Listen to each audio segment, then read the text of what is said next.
The interesting thing then here is that if you look at the cost of electricity I've got on this map, you can see here that Connecticut is up there at 18.6 cents. Okay, so, you know, if the cost of photovoltaics on your rooftop is less than 18.6 cents, okay, without subsidies or anything else like that, you're putting it.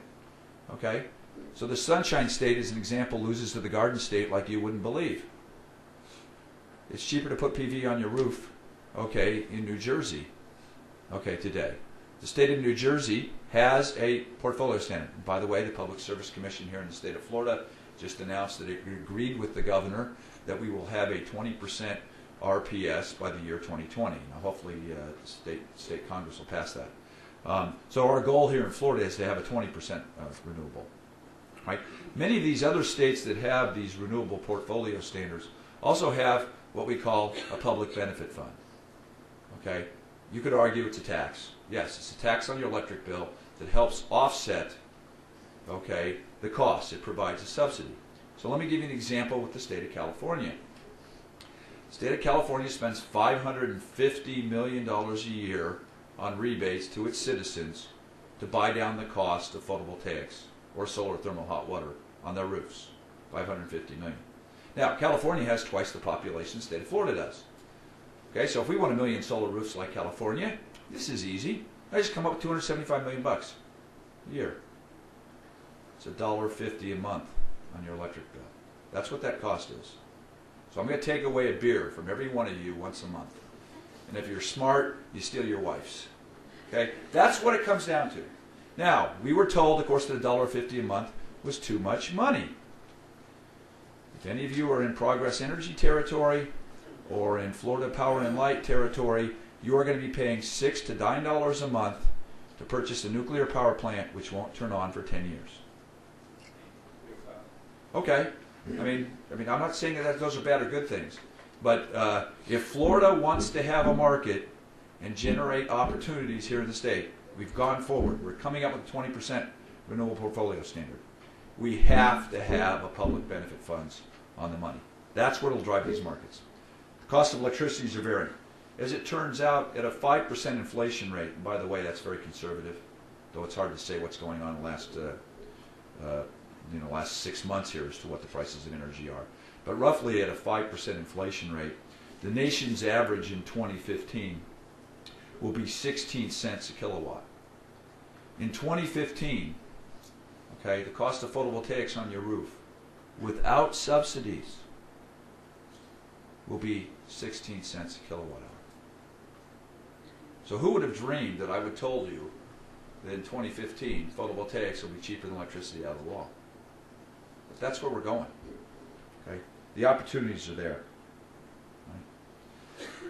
I did want to sell more on the efficiency thing. Okay? And the interesting thing about efficiency is let's look at where the sales of electricity occurred throughout the United States, and then let's look where they occurred in Florida.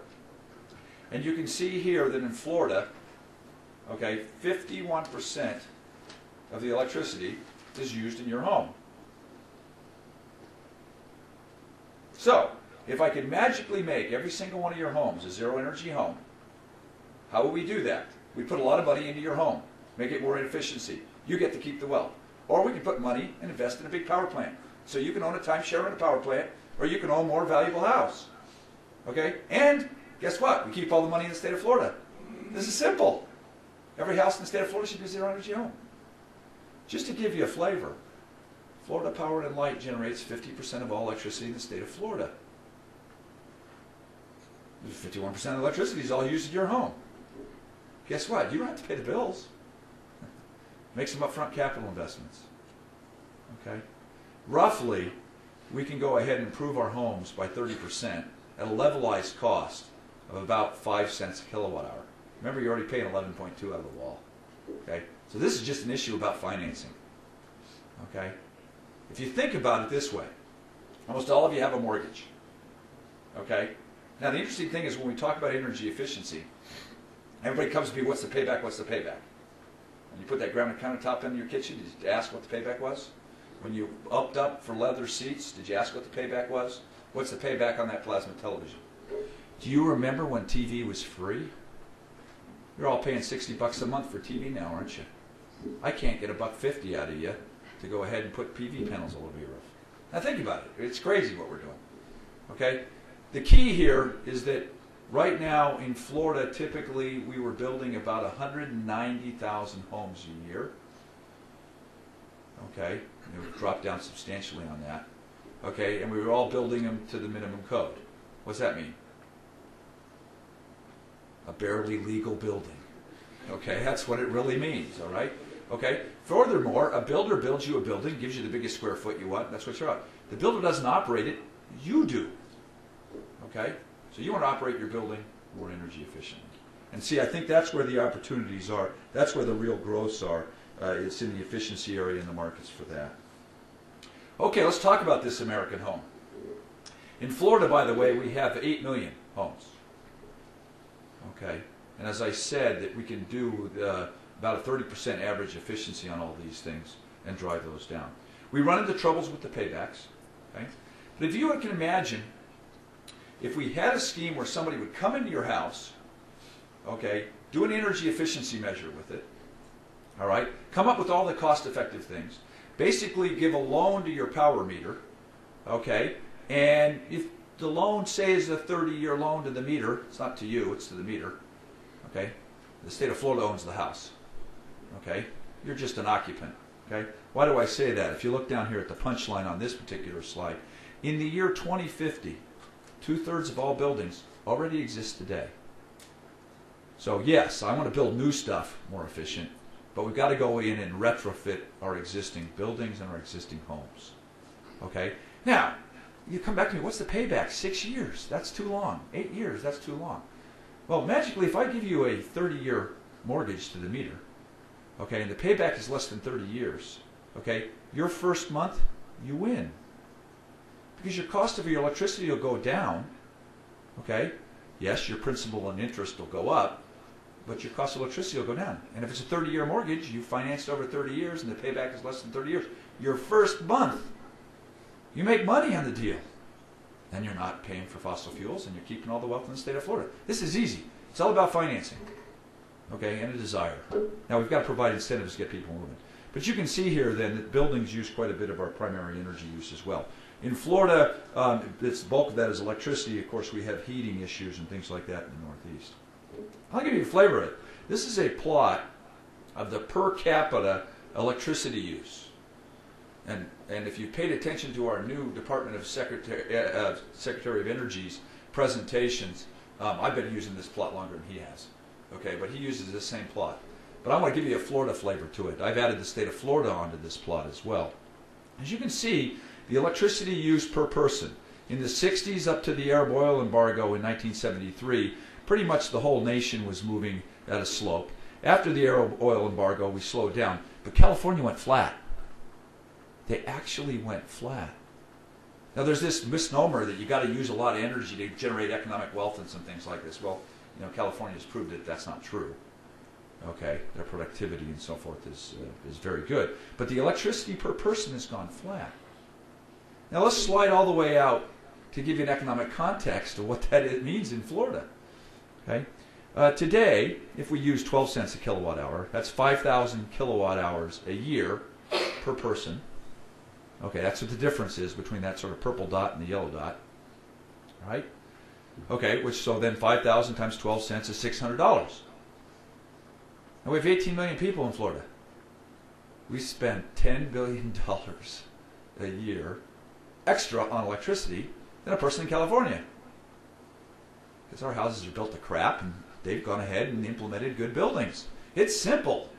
Okay, we can fix this stuff. Okay, a lot of opportunities there. Okay, now let's talk about energy as far as transportation goes. Think about it. You're enamored with liquid fuel. That's what it's all about. Magically, you think you have to have liquid fuel in your car. Okay? Personally, I think every car in the future is going to be electric. Okay? Furthermore, why do you have to have the engine in the car in the first place? Why not just electrify all the highways? Okay? By the way, the real estate savings will pay for it alone. If you think about it, if you're driving on a big, huge freeway, and albeit right before I got here today I was moving very slow, but if you could drive 70 miles an hour, okay, you're supposed to have a car length for every 10 miles an hour you go. So that means if you're going 70 miles an hour, there's room for 7 cars between you and the car in front of you. That's because you need the stopping distance and everything else like that. So if you can magically rack and pack all these cars, put them in a single lane, I go from 7 lanes down to 1 lane. And if you electrified them, I don't have car accidents because I've saved all that and I've done all this. That's a lot of real estate. I might pay for it all. This is a picture of an oil tanker going into Hurricane Isabella. By the way, it turned. The hurricane, they were able to turn the hurricane. But in a way, this is kind of the situation, if you want to think about it, that we're getting ourselves into. Now, while I'm a firm believer in climate change, and climate change is very important, and I believe that the climate change issue is also one that's very concerned that we have. I happen to live 5.72 feet above sea level. It was amazing to me that they actually get that to the decimal point, 100th decimal point. And so obviously, as far as that's concerned, being inundated with the water is not exactly the greatest thing in the world. But you've got to keep in mind, as the sea level rises a meter, Florida is just sand. Okay? Our aquifers, our sources of water, okay, will be impregnated by seawater. It just sort of goes right through it. We don't even talk about that problem. So I do agree. Water is a big one. Now, the other interesting thing is, how do you clean water up? Oh, you put a lot of energy in. Oops, we buy that from somewhere else too. Uh-oh. Okay, so these are some interesting things to think about. Personally, peak oil is where the problem really is. Okay.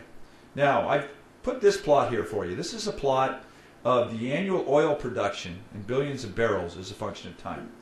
Now, I chose this particular peak oil plot for 2 reasons. One, it was published in 1998. Okay? And 2, the peak was in 2005. Okay, now I'll explain to you about what this means. So this actually shows then, if you look along this sort of orange jagged line here, as time goes on from the 30s into the 80s, you can see the Arab oil embargo there in 73. We actually went down. Okay, we started using less oil. There's a lot of argument about peak oil is exactly when the peak will occur. Okay, everybody agrees that they know the amount of total oil that we have on the planet. Right? The argument is how efficiently can you get it out, at what cost can you get it out, and how much can you get it out. That's where all the disagreements are. Okay? But I chose this peak here because it was in 2005. Now what we failed to do in 1998 was to think about China and India. Okay, that was hinted along here. Okay? So I actually put a star up there for the actual 2005 energy use, okay, which is substantially above where the peak was before. Okay? So if you were to redraw this supply curve, if you will, on here, sort of keeping the area under the curve kind of conserved, we can argue about any of this. So when I guess officially our former president announced 3 years ago that a child born today will be driving a hydrogen-powered car, and by the way, since I work on fuel cells, I hope we do make those investments and we can pull that off. Okay? I can tell you this, child born then won't be driving a gasoline-powered car, because there won't be any left.